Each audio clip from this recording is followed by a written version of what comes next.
Okey geng, baru ni rumahku diserang oleh beberapa ekor tikus lah. So aku belilah alat ni, alat penahan tikus ni.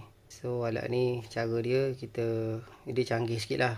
Kita kepit je macam ni. Lepas tu kalau tikus sudah datang cuba nak makan kat sini, ini makanan dia.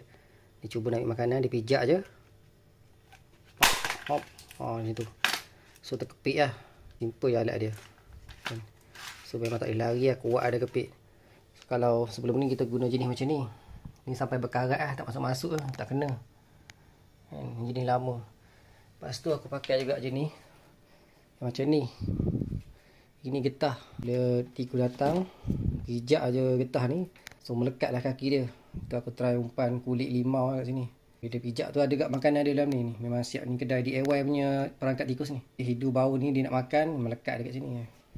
Gambar pun memang gambar Cik T lah. Lepas tu aku buat juga perangkap macam ni lah. Bila aku letak beras kat sini, dan bila Cik T tu datang, dia meniti kat sini.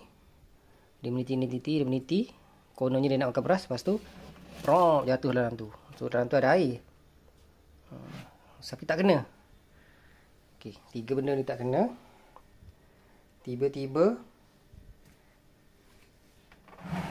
kena kan. Kena. So ini yang kedua, perangkat hitam ni terkepit kepala dia. Lepas tu mungkin dia cuba nak lari kan? Kena pula yang getah tu. Memang hidup lagi tu. Memang malang nasib dia. Tapi setelah kerosakan yang dilakukan kat rumah aku ni, memang patutlah dia kena macam ni. So je sangkap buang je lah macam ni. So aku nak bagi tahu kan, perangkat ni memang berkesan . Kalau korang nak beli, korang tengok dalam beg kuning. Cara dia senang je. Tekan belakang ni, sangkut macam tu. Letak je makanan dalam ni, umpan apa-apa yang korang letak. Lepas tu dia datang, cik. Dia cuba nak makan, dia pijak lidah ni. Kena. Tengok. Kuat kan. Tapi gigi dia bukan besi lah, plastik lah. Tapi dah pening, dia kena ni memang pening kepala dia. Macam tu lah ni, kena kepala ni. Kena kepala kan. Kena buang ni, malam ni juga kena buang. Okay kan, kalau korang nak beli perangkap ni, korang tengoklah beg kuning.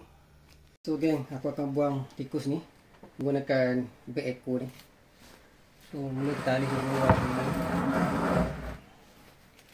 Kita tarik dia.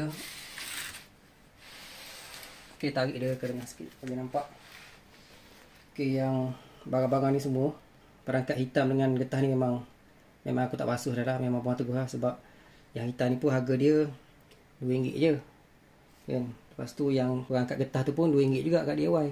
So total ni dalam RM5 lah lebih kurang.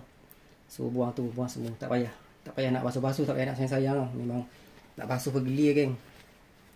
Tapi kalau korang nak basuh juga, boleh je lah basuh. Jadi aku ni memang buang teguh, lipat je macam ni. Lepas tu masuk je dah dalam plastik tu macam ni lah. Dah macam ni, buang terus.